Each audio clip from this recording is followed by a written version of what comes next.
Welcome to another episode of Ducks on Base podcast. The Eugene Regional Day 1 is in the books. Washington State takes the first game over Oregon State 3-2, and Oregon takes commanding 14-2 win over Yale in the evening game. We'll kind of cover both games, and we'll talk about the implications as it enters into Day 2 matchups. Fox, you want to start us off? Yeah, Oregon. We'll first go with the Oregon game. Oregon wins 14-2. Game really got out of hand in the 8th inning. Basically, Oregon just manages to just score 8 runs and really just put it to Yale, and Yale can't really couldn't score outside of just a 2-run homer in the 6th inning off Colin Clark. Colin Clark doesn't get any outs, but Toby Twist comes in, fills up 3 innings, really saves a good chunk of Oregon's bullpen, and also keeps the Oregon lead going into the rest of the game. Really, today is it was a 3-man wrecking crew that really put this game away. Angel Laya, 4 hits in 5 at bats. Drew Smith, probably one of the best postseason performances ever, by a single player. Just the fact that he's been able to perform every year in the NCAA tournament is just amazing. He really carried Oregon in 2023 during his first postseason run as a freshman. Did really well in the Texas A&M Super Regional and the Santa Barbara Regional, and he was one of the bright spots last year. In the regional, Braden Jackson, a 3-for-4 performance. You could go up and down the lineup and see all of these guys who performed today for the Ducks. The top 4 combined for 14 hits between Ryan Cooney, Angel Laya, Drew Smith, and Braden Jackson, combining for 8 RBIs between the 4, which is obviously key to Oregon's success. Once you get those guys early in the lineup, getting them on base, getting runs in, it's a dangerous feat. And obviously, you got other guys in the lineup, Loaki with his absolute moonshot of a home run in the late innings. You got Berkeley, Mabius, Mags had a quiet day, went 1 for 5, but Oregon is a scary team 1-9, in my opinion. It's one of the scarier teams in the country, 1-9, especially if they can all get going. It's definitely side tangent, I guess. Positive to see Jax Jimenez stay in the lineup and hit today. It's the first time he's done that since leaving the game against Penn State a few weeks back. But yeah, overall, it was a really, really good showing for the offense. And then you want to talk about the pitching? Yeah. Oregon, Cal didn't have a really great. None of the starting pitchers really had a great start today. Jack Oman, 118 pitches in 4 2/3, gives up 5 earned runs. Cal doesn't give up any earned runs, which really helped Oregon, but really it's just 5 walks that just drove up his pitch count. Only got through 4 1/3. Luke Morgan comes in, gets out of it in 9 pitches. And Toby Twist, he really manages to put it, manages to tie it all together. It gives really good depth for Oregon. It really saves the bullpen for tomorrow. We didn't see Bradley or or Bell today, which was the big thing. Yeah. So really, Oregon's really hoping for a good start tomorrow from Will Sanford. If you can get a good start out of Will Sanford tomorrow, really the bullpen will be set for the final 2 games of the series. Yep. Yep. Huge. Luke Morgan coming in after Cal Scolari left with some traffic on the bases was absolutely huge. Um, and then Toby Twist being able to eat those innings after Colin Clark didn't have the greatest stuff out of the pen. And I think it was good that Oregon, Matt Fleur was took him out early instead of just let him eat out there. That way he can still be available for the remainder of the weekend if need be, which is a good thing to have in my opinion. But yeah, overall, solid game for the Ducks. We'll face Washington State tomorrow at 6 p.m.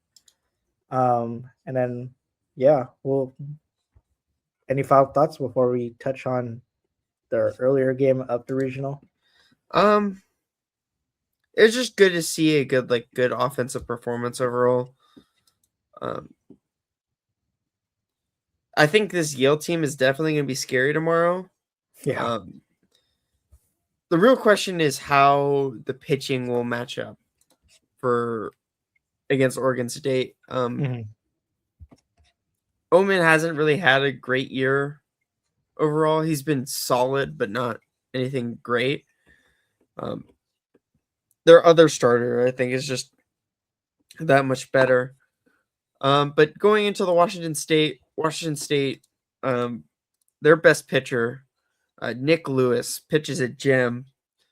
9 innings, 103 pitches, only gives up 2 earned runs, and somehow has no walks. He has 1 hit by pitch and then 1 strikeout in this game.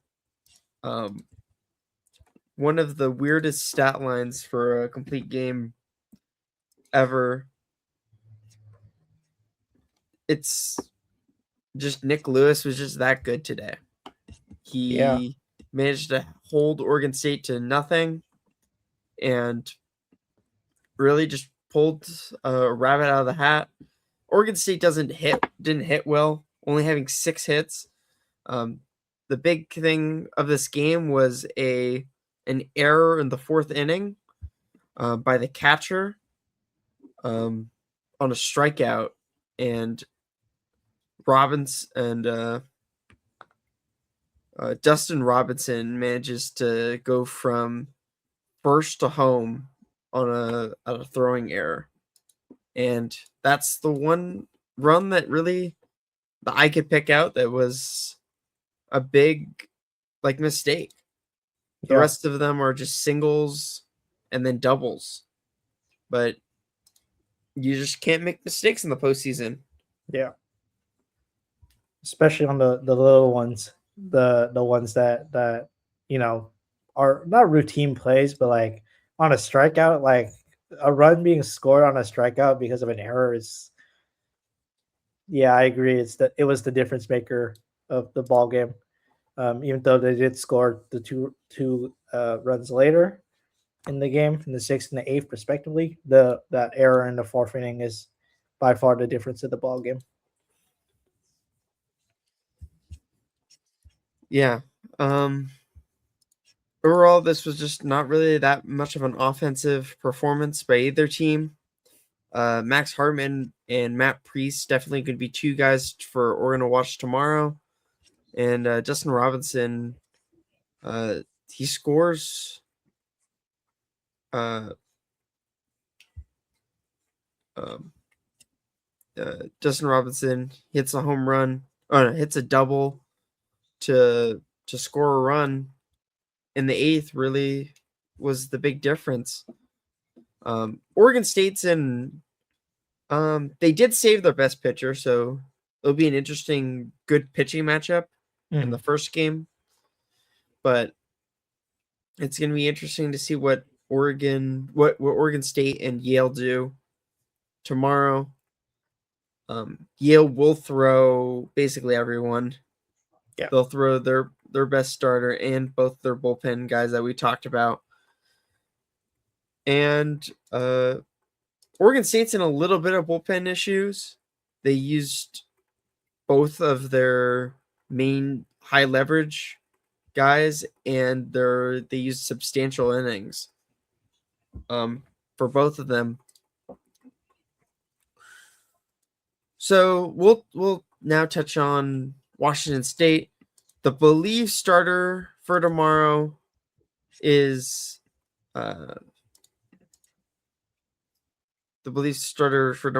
going to be Luke Myers. Luke Myers has a 4.96 ERA, 1.47 WHIP. He's pitched 74 innings this year. He's given up 41 runs, earned runs, and basically a 3-to-1 strikeout ratio. 58 strikeouts to 20 walks. He does have a pretty high batting average against with 297. And he's 4-4 on the year, but it's a big thing that Washington State used Nick Lewis, because Nick Lewis is just a tier above both these starters. That doesn't mean that they both can't have great games, but Nick Lewis has a 2.97 ERA. Yeah. And is 10-2 on the year and has pitched 100 innings. Yeah. And then it'll be interesting to see what they use in their bullpen. Obviously with the potential of a elimination game the following day. It'll be interesting to see because they have some notable guys that I would expect to see tomorrow. August Ritchie, he's kind of we believe is their closer. We'll probably see him. Scott Ringwet, both guys who are excellent at stranding runners and mass up strikeouts. So it'll be interesting to see their bullpen management against Oregon tomorrow. And then Oregon State obviously used White Queen, and then their closer Albert Robles, both through 38 and 40 respectively. So Queen threw 38, Robles threw 40. It will be very interesting to see what Oregon State kind of trucks out tomorrow. Obviously, it is a win or go home situation.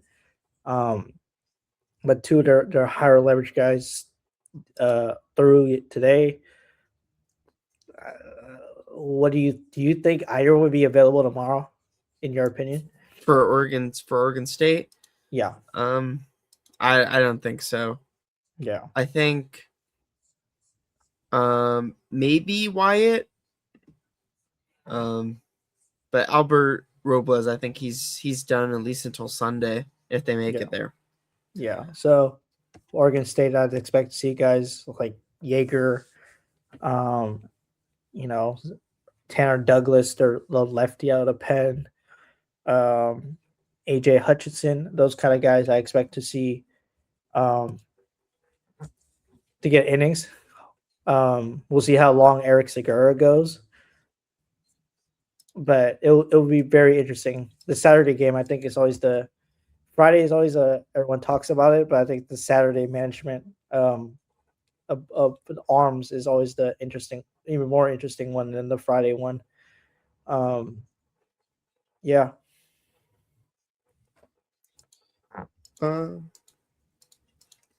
Yeah, it's gonna be interesting for Washington State. August Ritchie and Scott Ringwet are going to be their two guys that are going to fill up the innings after after Luke Myers goes. It might also be Griffin Smith. That's also a possibility, but I think it will be Luke Myers. Yep. To go out first. It's gonna be really. I think the way that Oregon needs to go is basically the same exact matchup that they did today. Drive up the pitch count early, go into the bullpen, and then just drain the bullpen of pitches. Hopefully get out to a good lead and be able to prevent runs. Will Stanford in his first regional first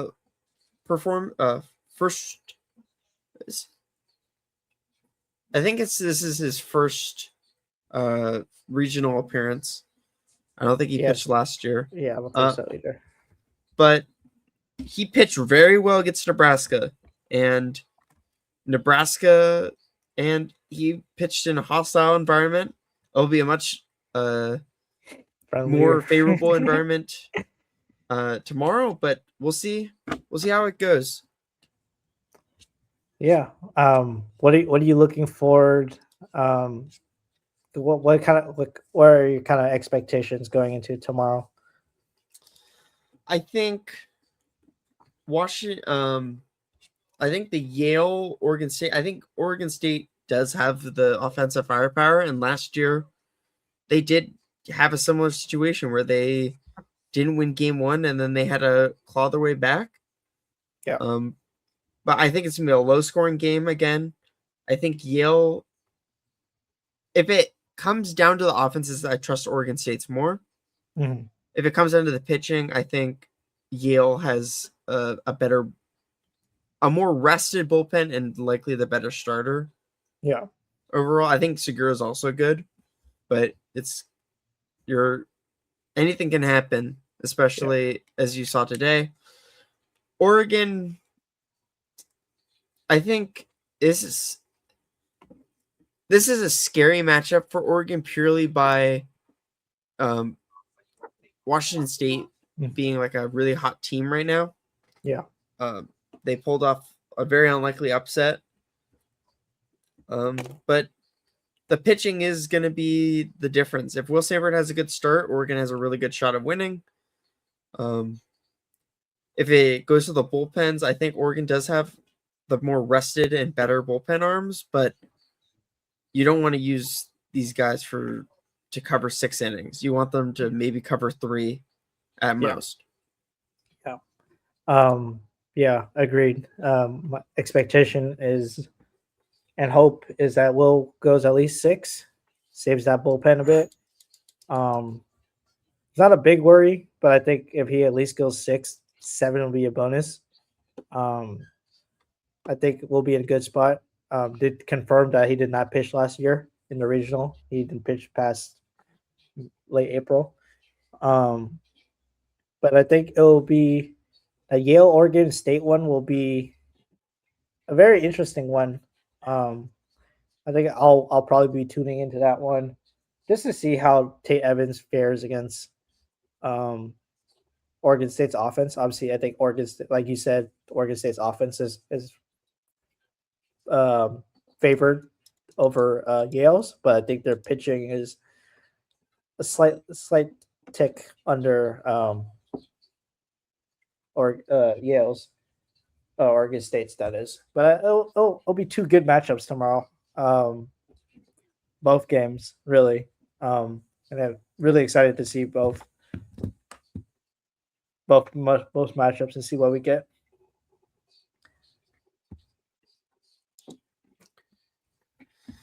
Yeah.